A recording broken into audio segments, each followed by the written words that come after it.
speaking on dissing the dead, we had the Jeezy and Gucci battle. Yeah, I know. What'd you think Gucci. about that? I know Gucci personally. Like, that was, you know, I come from that camp with Gucci. You know what I'm saying?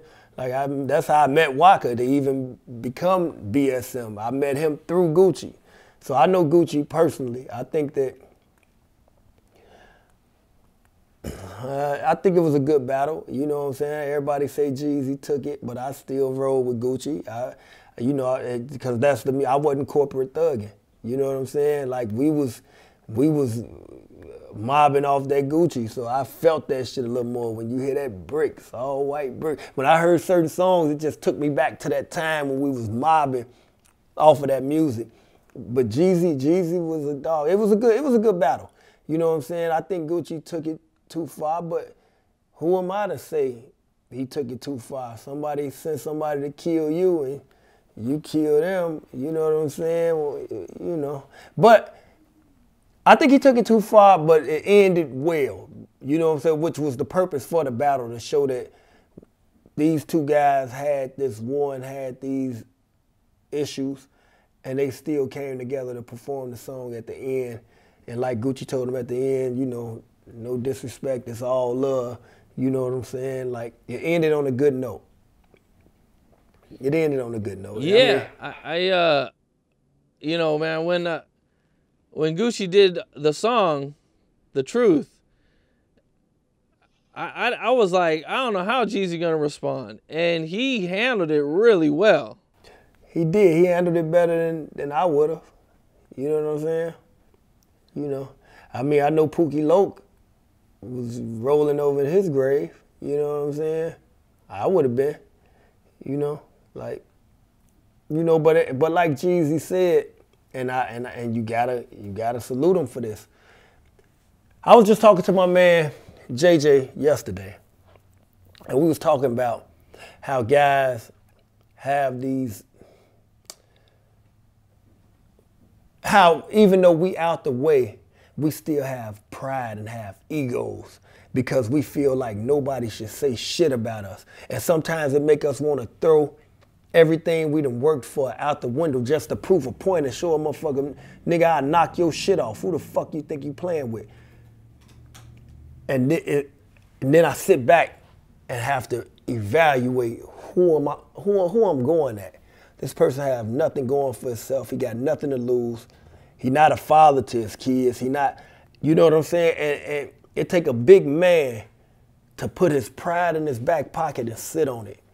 You know what I'm saying? To put your ego to the side and say, fuck that. As long as a motherfucker don't cross this gun line, I'm gonna let him live. But I will defend myself before I let somebody hurt or harm me. But I'm not gonna go and initiate nothing or let you pull me off of my square. So when Gucci did that and Jeezy handled it the way that he did, it showed me that he was a bigger man than me at that time, and he was able to see the bigger picture.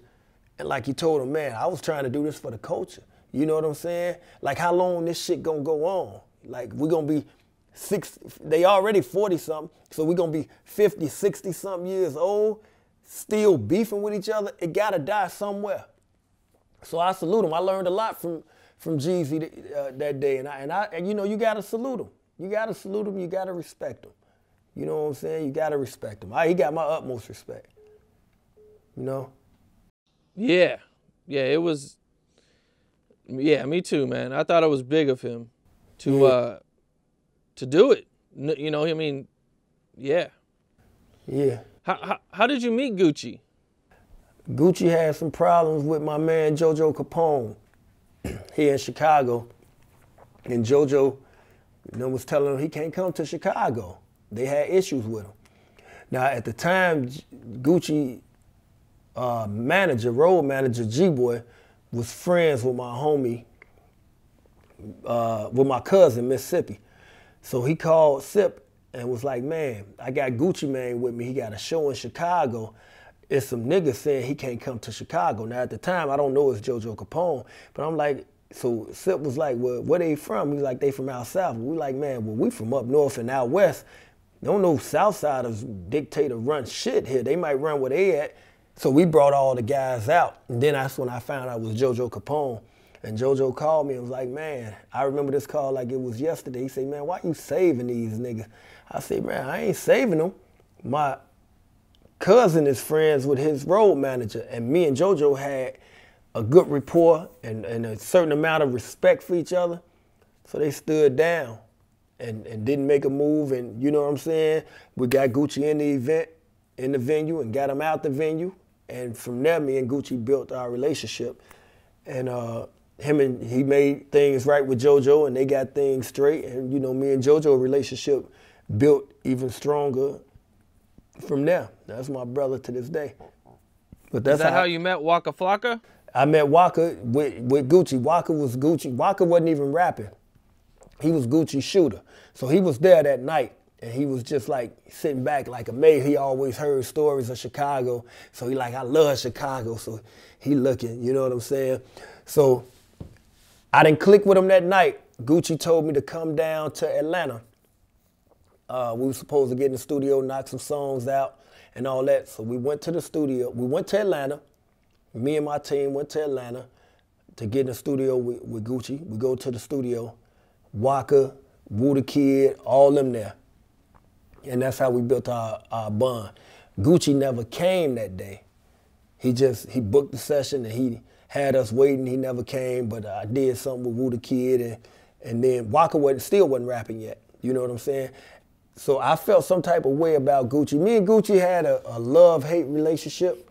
You know what I'm saying? Like when it was good, and you know, when it was bad, you know, we go back and forth, because I'm the type of a person who, if you tell me something, or you give me your word on something, that's what I'm expecting. Because if I give you my word on something, I'm gonna make sure I carry that out. And his word just wasn't all the way solid with me back then. You know what I'm saying? So watching Gucci now, man, I love his growth. You know what I'm saying? Like what he doing with his wife, and you know what I'm saying? He doing it right, and he got another chance because he had Waka and them. He found a lot of good talent, and now he right back at it. You know, he got Pooh Shiesty, he got Fujiano, he got a nice team, a nice squad, man. So I love seeing what he doing now. You know what I'm saying? I love seeing what he doing now. I salute him, but I met Waka through Gucci, and me and Waka grew that bond. Waka said, man, when he started rapping, he just blew up.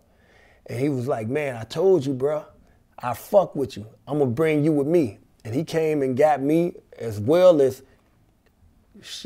Ice Burgundy, YG Hootie, man, Cap, Kibo. He came and got everybody. I respect Waka because he did some of the realest shit too. Like, he put his people in a position to win. That was on you, what you did with that. A lot of people let that opportunity fall by the wayside and then take it serious. Me, I built on it and was able to make a whole lot of money from it. You know what I'm saying? I never got rich from it, but I made hundreds on top of hundreds of thousands of dollars, and was able to invest money in real estate and able to move around and do things that I wouldn't have been able to do without it. So for that, I'm forever humbled and grateful, you know what I'm saying, for the position that he put me in and the opportunity that he gave me. I'm one of them dudes. I ain't one of them dudes who come up and then your career ain't where it was and I'm jumping to the next ship, or I'm like, nah, I stick with the same team that I've been with. Everybody that's around me been around me forever, on the come up, and them still my brothers. And the new guys that's around me, they been since we been clicking, we still been, you know what I'm saying? Like, that's just what it is. I don't know how to switch teams or do no fool shit. Like, my name and reputation mean more to me than anything. You know what I'm saying? I'm gonna keep it good. It's just me. Did you guys ever go on tour together? Yeah, we did a whole BSM tour. We did 20 cities, a 20-city tour. With the BSM tour, it was Waka, it was me, Frenchie, Woo, Slim Duncan was on some of those dates. Man, Southside was there, Chaz Gotti. It was a family, a real family. And them still my brothers to this day. All of them. Do you have any stories, do you have any tour stories you could share? Nah, I ain't gonna let them out.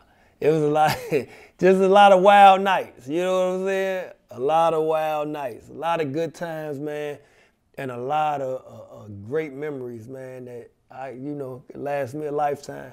You know what I'm saying?